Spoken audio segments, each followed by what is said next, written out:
ఇది ఒక హజిల్ డెలివరీ.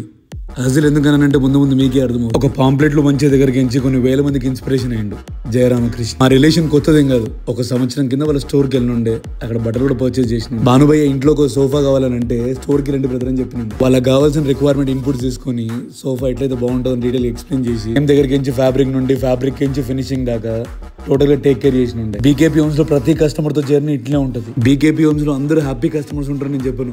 మధ్యలో కొన్ని హ్యాజల్స్ కూడా జరుగుతుంటాయి. ఈ డెలివరీలో మెట్లు చిన్న సోఫా పెద్దది అట్లా అని చెప్పి వదిలేం. మీ ఇంట్లో సోఫా పెట్టేంత వరకు బీకేపీ హోమ్స్ బాగా. ఒక 2 సంవత్సరాల కింద జయరాం వాళ్ళ మామయ్య వాళ్ళు కూడా మన దగ్గర ఫర్నిచర్ తీసుకున్నారు. అది బాగుంటుంది కదా, కస్టమర్ మళ్ళీ మన దగ్గర రిపీట్ అయ్యేది. బీకేపీ హోమ్స్ లో నేను నమ్మే సిద్ధాంతం ఒక్కటేనండి, ఎంతైతే డబ్బులు చార్జ్ చేస్తామో దాని తగ్గట్టు క్వాలిటీ కూడా ఇవ్వాలి. ఇంజనీరింగ్ చేస్తున్నప్పుడు మన ఖర్చులకు పైసలు సరిపోను ఫస్ట్ బిజినెస్ నేను షురూ చేసింది క్లాతింగ్ బిజినెస్. ఏ దగ్గర టీ షర్ట్ క్వాలిటీ చూసినప్పుడు నాకు చాలా బాగా అనిపించింది. కస్టమర్ రిక్వైర్మెంట్ సోఫా కం పెట్టుండే పఫీ తీసుకోండి same feel with extra comfort అని చెప్పి ఈ ప్యాటర్న్ ఇచ్చిన ఉండే. హలో హజిల్ లైఫ్ స్టైల్ ఏలో అమరా ఫర్నిచర్.